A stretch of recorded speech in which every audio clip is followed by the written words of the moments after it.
नमस्कार, हिमाचल समाचार में आपका स्वागत है। आज के मुख्य समाचार। निर्वासित तिब्बत सरकार के प्रतिनिधि मंडल ने की मुख्यमंत्री से भेंट। एसजेवीएनएल ने मुख्यमंत्री को अंतरिम लाभांश का किया चेक भेंट। ब्रिगेडियर बीएस मेहता ने की मुख्यमंत्री को पुस्तकें भेंट। हिमाचल में अनछुए गंतव्यों को पर्यटन की दृष्टि से किया जा रहा विकसित। पौष्टिक अनाज से बने उत्पाद बना रहे हैं महिलाओं को आर्थिक रूप से स्वावलंबी।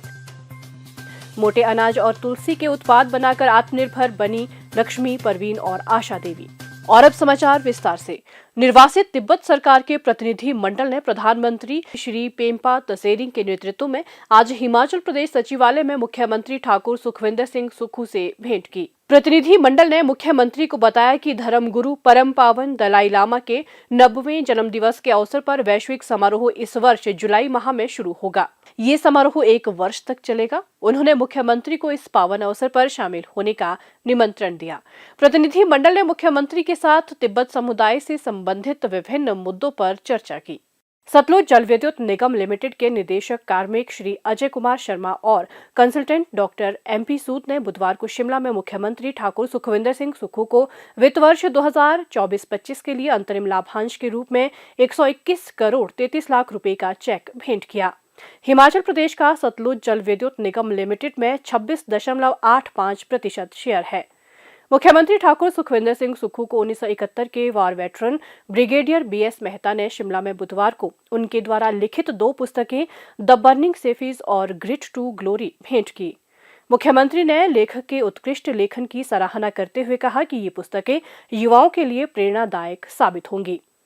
पर्यटन हिमाचल प्रदेश के विकास का प्रमुख संवाहक है। समावेशी विकास को आगे बढ़ाने और रोजगार तथा स्वरोजगार के अवसर सृजित करने में ये क्षेत्र महत्वपूर्ण भूमिका निभाता है। हिमाचल के जनजातीय क्षेत्रों में पर्यटन की अपार संभावनाएं हैं। प्रदेश सरकार हिमाचल के अनछुए गंतव्यों को पर्यटन की दृष्टि से विकसित कर रही है। ऐसा ही पर्यटन का खजाना है लाहौल स्पीति जिले में स्थित दीपक ताल झील। ये झील समुद्र तल से लगभग 3750 मीटर की ऊंचाई पर स्थित है और मनाली लेह राजमार्ग पर दारचा के पास स्थित है। दर्पण के समान साफ दीपक ताल झील में बर्फ से ढकी चोटियों का प्रतिबिंब दिखाई देता है। ये झील मानसून के मौसम में हिमनंदों के पिघलने से पोषित होती है और सर्दियों में पूरी तरह से जम जाती है। इसका शांत वातावरण यात्रियों को शांति और सुकून प्रदान करता है। बेसिकली राजस्थान से हैं, अलवर से। और एक्चुअली क्या है, मेरा हर साल हिमाचल आना होता है और बाइक पे ही आता हूँ, बट इस बार मैं फैमिली के साथ में आया हूँ और हम लोग इस बार 4 व्हीलर से आए हैं और बेसिकली बहुत अच्छा एक्सपीरियंस रहा है हिमाचल का। हमेशा से ही मतलब हर साल हमें अट्रैक्ट करता है हिमाचल यहाँ पे आने के लिए। तो अभी हर सीजन में आने का यहाँ पे है ना अलग ही मतलब आपको वो मिलेगा एंजॉय कि इस टाइम जैसे आप अप्रैल में आए तो इस अप्रैल में आपको स्नो मिल रही है और आप सितंबर में आएंगे तो स्नो की जगह यहाँ पे पानी मिलेगा।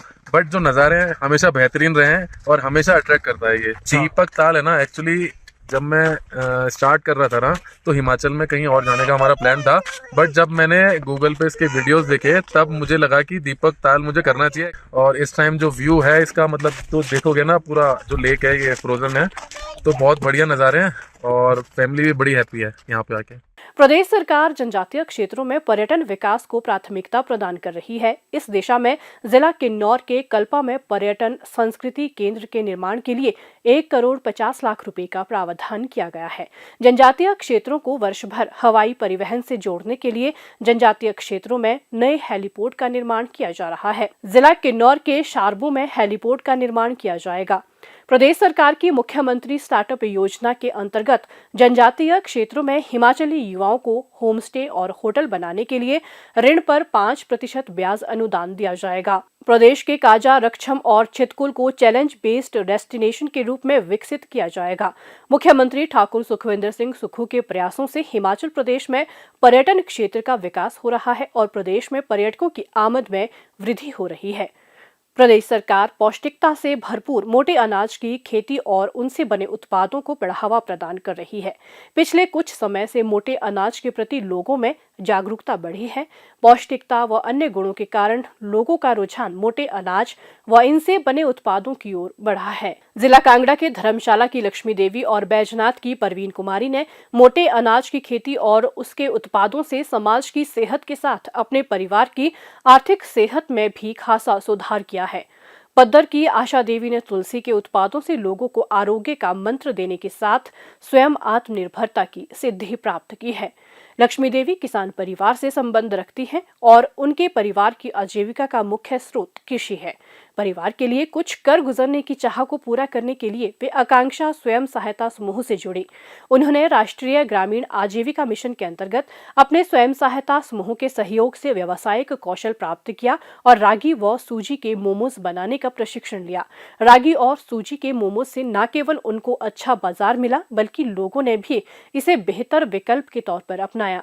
लक्ष्मी देवी ने इसके अलावा धर्मशाला में जिला प्रशासन की मदद से हिम इरा शॉप का संचालन भी शुरू किया, जहां पर वे अपने उत्पादों सहित विभिन्न स्वयं सहायता समूहों के उत्पाद बेचती हैं। लक्ष्मी देवी बताती हैं कि सरकार की योजनाओं और जिला प्रशासन के सहयोग से आज वे एक सम्मानपूर्वक जीवन जी रही हैं और लखपति बन चुके हैं। एसएचजी से जुड़कर सरकार द्वारा रिवॉल्विंग फंड दिए गए, उनसे हमने छोटे छोटे लोन उठाए और अपना कारोबार शुरू किया। जैसे हमें हमारे जैसे ब्लॉक में है, उन्होंने हमें ट्रेनिंग के लिए भी भेजा। एक वर्ष में लगाई जहाँ मैंने कृषि उद्योग सखी की ट्रेनिंग ली, जहाँ हमें फील्ड में भेजा। जब मुझे मेरा स्टोर मिला बैठने के लिए, तो मैंने अपना काम भी मिल्ट्स का शुरू किया, जिसमें मैं रागी के मोमो बनाती हूँ, सूजी के मोमो, हर्बल चाय। जो हम हर्बल चीज़ें सारे लेडीज मिलकर काम कर रहे हैं, वो हर किसी को पसंद आ रहे हैं, तो अच्छी सेल हो रही है इसकी। जो हम हर्बल सामान सेल करें ना, उसकी इनकम जो है वो 20-25 हज़ार हर महीने हो जा रही है, जिससे हमारा परिवार का भी खर्चा अच्छी तरह हो रहा है। और मैं इसमें सरकार जी का भी धन्यवाद करना चाहती हूँ, जिन्होंने हमें इतना सपोर्ट किया है। ग्रामीण महिलाओं के उत्पादों को हिम इरा दुकानों के माध्यम से बाजार उपलब्ध करवाया जा रहा है, जिससे महिलाएं आर्थिक तौर पर स्वावलंबी बन रही हैं। सूचना तकनीकी के इस युग में उनके उत्पादों को ऑनलाइन माध्यम से भी बेचा जा रहा है और आज प्रदेश की महिलाएं महिला सशक्तिकरण की मिसाल पेश कर रही हैं।